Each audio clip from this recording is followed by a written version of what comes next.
नमस्कार, मैं बालकृष्ण मुले एक बार फिर हाजिर हूँ शहर के गलियारों में चल रही ताजा तरीन चर्चाओं के साथ।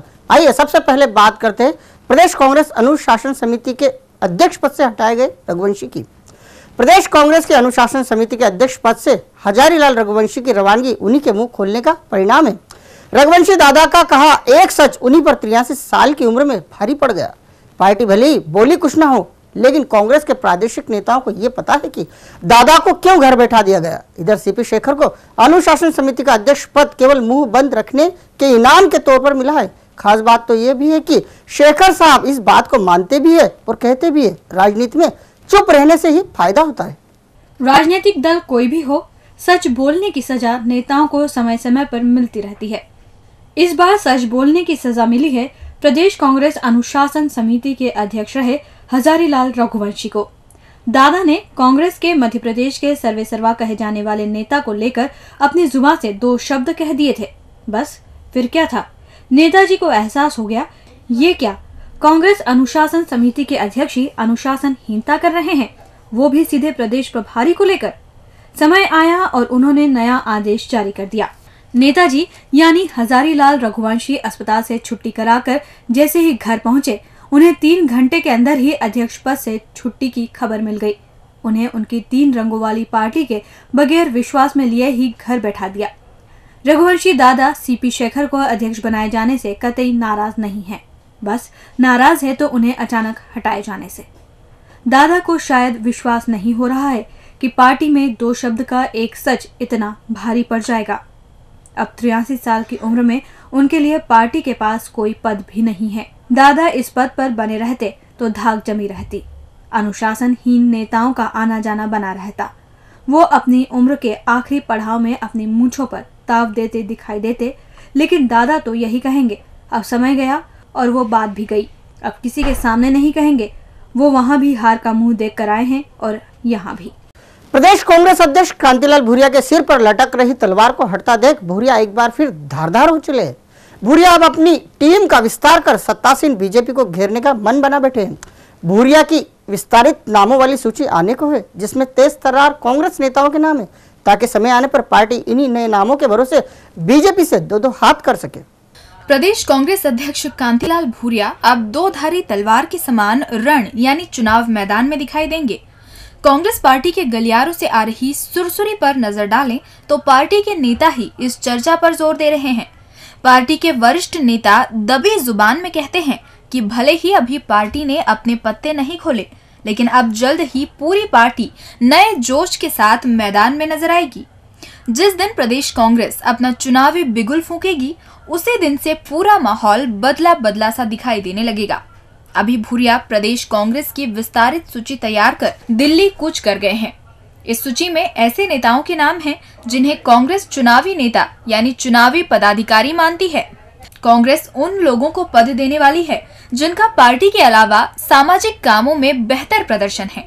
इस सूची को कांग्रेस महासचिव दिग्विजय सिंह की मंशा के मुताबिक तैयार किया गया है। पहले प्रदेश के विस्तारित नामों वाली सूची आएगी और फिर तत्काल बाद इंदौर शहर की सूची आएगी, यानी टीम टंडन का गठन होगा। इंदौर में बनने वाली टीम टंडन में उन नेताओं को जगह मिलेगी जो 2 झंडे वाली पार्टी के नेताओं से सीधे टक्कर लेने में माहिर है। बस इंतजार करो। अब बात करते हैं बीजेपी की। बीजेपी प्रदेश अध्यक्ष पद से प्रभात झा की रवानगी के साथ ही पार्टी का गांधी प्रेम कहीं खूंटी पर टंग गया है। राष्ट्रपिता महात्मा गांधी की पुण्यतिथि हो या जयंती, पार्टी बड़ी नाटकीय तरीके से गांधी प्रतिमाओं पर पहुंचकर जमकर नोटिंग किया करती थी, लेकिन पार्टी का ये गांधी प्रेम केवल झा के रहते ही महज 2 साल ही चल पाया। तीसरे साल झा हटे, नहीं कि पार्टी ने राष्ट्रपिता को ही पीठ दिखा दी। कोई भी राजनीतिक दल हो, नेता के बदलते ही उसकी रीति नीति, आस्था सब कुछ बदल जाती है। बीजेपी के प्रदेश अध्यक्ष पद पर जब प्रभात झा कार्यरत थे तो वो कांग्रेस से भिड़ने का कोई मौका नहीं छोड़ते थे। झा ने अपने कार्यकाल में राष्ट्रपिता महात्मा गांधी हो या सरदार वल्लभ भाई पटेल या फिर हो पूर्व प्रधानमंत्री स्वर्गीय इंदिरा गांधी, तीनों की ही जयंती और पुण्यतिथि पर प्रतिमा स्थल पहुंचकर माल्यार्पण किया। उन्होंने कई बार इन तीनों को देश का महान लीडर भी करार दिया।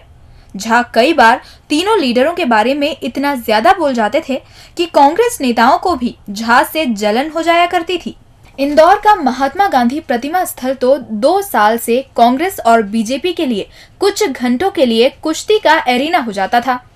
कांग्रेस और बीजेपी नेताओं की मौजूदगी और कटाक्ष भरे बयानबाजी से 2 बार मामला भी बिगड़ा, लेकिन अब समय बदल गया है। बीजेपी प्रदेश अध्यक्ष बदले और झा की नीतियां उनके साथ ही चली गई।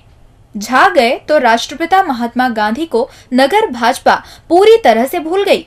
जब गोलू भैया से हमने ये पूछ लिया क्या हुआ भैया नहीं जाने का कारण, तो अपना खुद का जन्मदिन मनाने में व्यस्त युवा नेताजी ने एक सधे हुए नेता की तरह तपाक से कह दिया, पार्टी ने कोई कार्यक्रम ही नहीं भेजा। पार्टी भेजती थी तो 2 साल से जा रहे थे, कार्यक्रम नहीं आया तो नहीं गए। मतलब मान गए नेताजी। झा के जाते ही बीजेपी के तीनों महापुरुषों को भुला दिया। बात बीजेपी नगर अध्यक्ष की। बीजेपी को चुनावी नगर अध्यक्ष चाहिए। पार्टी के वरिष्ठ नेताओं ने नगर अध्यक्ष के नाम को लेकर एक बार फिर रायशुमारी करना शुरू कर दी है।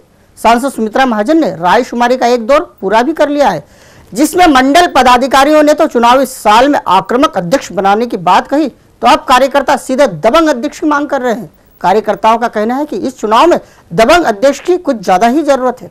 मिशन 2013 को फतेह करना कोई आसान काम नहीं है। शायद ये बात बड़ी बड़ी गाड़ियों में घूमकर राजनीति करने वाले वरिष्ठ नेता नहीं जानते, लेकिन लगता है जमीनी कार्यकर्ताओं को चुनावी माहौल का एहसास अभी से होना शुरू हो गया है। बात अब जब बीजेपी नगर अध्यक्ष के नाम को लेकर शुरू हुई तो पार्टी के गलियारों से ही नई नई बातें चर्चा का विषय बन रही है कि नगर अध्यक्ष ऐसे नेता को बनाया जाए जो सीधे कार्यकर्ताओं के संपर्क में हो। कार्यकर्ता को अपने अध्यक्ष पर इतना भरोसा होना चाहिए कि चुनावी साल में चाहे जितनी विपरीत परिस्थितियां बन जाए, उनका अध्यक्ष पूरी दबंगता से उनके साथ खड़ा दिखाई देना चाहिए। एक दौर की रायशुमारी के दौरान मंडल के पदाधिकारियों ने जरूर ताई यानी सांसद सुमित्रा महाजन के सामने केवल इतना कहा था कि अध्यक्ष ऐसा हो जो सबको साथ लेकर चले, लेकिन थोड़ा आक्रामक भी होना चाहिए। पदाधिकारियों के इतना बोलते ही कार्यकर्ताओं ने बात को आगे बढ़ा दिया है। कार्यकर्ताओं को अब दबंग पार्टी अध्यक्ष चाहिए। ऐसा नहीं है कि पार्टी कार्यकर्ता ये बात केवल हवा में कर रहे हैं, लेकिन वो इस बात के पीछे के ढेर सारे लॉजिक भी बता रहे हैं। उनका कहना है कि पार्टी तीसरी बार सत्ता में आए, इसलिए हर मोर्चे पर उन्हें पूरी शिद्दत से डटकर विपक्षी दल से मुकाबला करना पड़ेगा। चुनावी पखवाड़े में पार्टी को यूं भी दबंग राजनेताओं की जरूरत पड़ेगी। ऐसे में कार्यकर्ताओं की दिली इच्छा है कि उन्हें अध्यक्ष मिले तो दबंग। अब पार्टी को ये समझ नहीं आ रहा है कि ऐसे किस नेता की वो नगर अध्यक्ष के रूप में ताजपोशी करे जो सर्वगुण संपन्न हो। और अंत में बात करते हैं बाधक निर्माणों की। जंजीरवाला चौराहा से मालवा मिल के बीच स्थित अवैध अतिक्रमणों को हटाने की मुहिम पर अभी नहीं तो कभी नहीं वाली कहावत चरितार्थ हो रही है।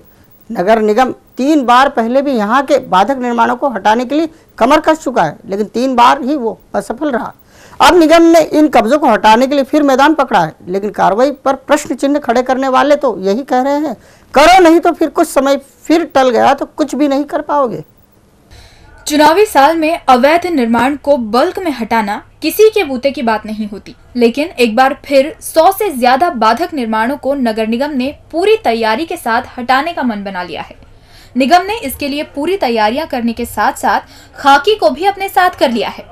जंजीरवाला चौराहे से मालवा मिल चौराहे तक बनने वाले फीडर रोड की चौड़ाई को लेकर मंत्री महेंद्र हार्डिया और मेयर कृष्ण मुरारी मोघे दोनों ही अपने अपने अंक गणित के साथ डटे हुए हैं, लेकिन सबसे बड़ा काम बाधक निर्माणों को हटाने का है।